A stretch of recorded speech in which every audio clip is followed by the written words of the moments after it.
সম্মানিত দর্শক, এই ভিডিওতে আমরা এমন কিছু বর্ণ এবং প্রতীকের ব্যবহার শিখতে চলেছি যেগুলো আমাদের কিবোর্ডের মধ্যে কোথাও নেই, কিন্তু বিশেষ প্রয়োজনে এগুলো আমাদের ব্যবহার করার প্রয়োজন হতে পারে। যেমন আমরা দেখতে পাচ্ছি এখানে গুগলের পাশে একটা ট্রেডমার্ক সাইন দেখা যাচ্ছে, যেটি এখানে সুপারস্ক্রিপ্ট আকারে রয়েছে। ঢাকা, রংপুর, রাজশাহী, দিল্লি, কলকাতা এগুলোর সামনে একটি বুলেট পয়েন্ট দেখা যাচ্ছে এবং এখানে কপিরাইট সাইন, তারপর এখানে 1/4 হাফ এরকমভাবে ভগ্নাংশ আকারে দেখাচ্ছে। তো এগুলো নর্মালি আমরা কিবোর্ড থেকে টাইপ করতে পারি না। তো কিভাবে আমরা এক্সেলে এই ধরনের বর্ণ এবং প্রতীকের ব্যবহার করতে পারবো সেটি আমরা এই ভিডিওতে দেখব। চলুন তাহলে শুরু করা যাক। তো এই জন্য আমাদের প্রয়োজন হবে একটি ফাংশন। সেই ফাংশনটি হচ্ছে CHAR। যেমন আমরা এখানে ইকুয়াল CHAR ব্যবহার করলাম এবং ব্যবহার করার পরে আমরা যদি এখানে এই সেলের রেফারেন্সটি দিই এখানে আর্গুমেন্ট হিসেবে, তাহলে আমরা দেখতে পাচ্ছি এখানে TM লেখাটি চলে আসছে। এবং এখানে আমরা যদি মনে করি যে এখানে সরাসরি এই ভ্যালুটি টাইপ করে দেব 153, তাহলে তাও কিন্তু এখানে সরাসরি আমরা এই নাম্বারটি দেখতে পাচ্ছি। তো আমরা যদি মনে করি যে এখন কোনো একটা এখানে এভাবে যেখানে শো করছে যে কোনো একটা লেখার পাশে আমরা এই ট্রেডমার্কটি দেখব, সেক্ষেত্রে আমরা যেটি করব যে এখানে ইউজ করতে হবে আমাদেরকে সেল ভ্যালু, অর্থাৎ যে সেল থেকে আমরা দেখব। এরপরে অ্যাম্পারস্যান্ড, আমরা জানি যে অ্যাম্পারস্যান্ড মানে হচ্ছে টেক্সটকে কনক্যাট করে, অর্থাৎ টেক্সটকে পাশাপাশি রাখে।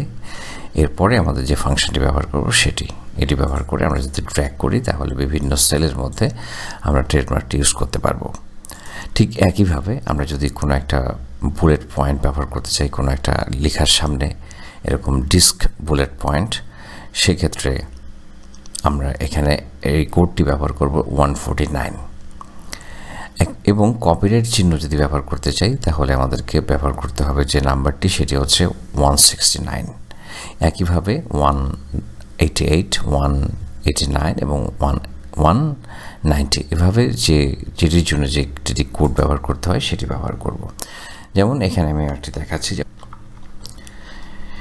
CHAR দিয়ে আমরা যদি এখন 169 ব্যবহার করি তাহলে ঠিক আসলে এখানে দেখাচ্ছে। এখন প্রশ্ন হলো যে এই নাম্বারগুলো আমরা কিভাবে জানবো?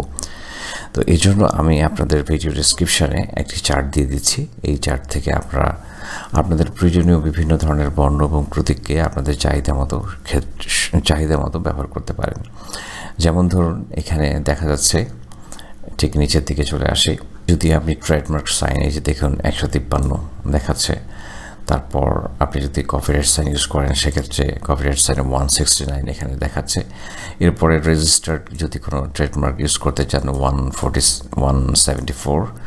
ঠিক একইভাবে বিভিন্ন ধরনের প্রতীকের জন্য কোনটি ব্যবহার করতে হবে সেটি এখানে দেখাচ্ছে। এখানে রাইট শেপ, তো এখানে হাফ যেগুলো দেখালাম সেগুলো এখান থেকে কালেকশন করা হয়েছে।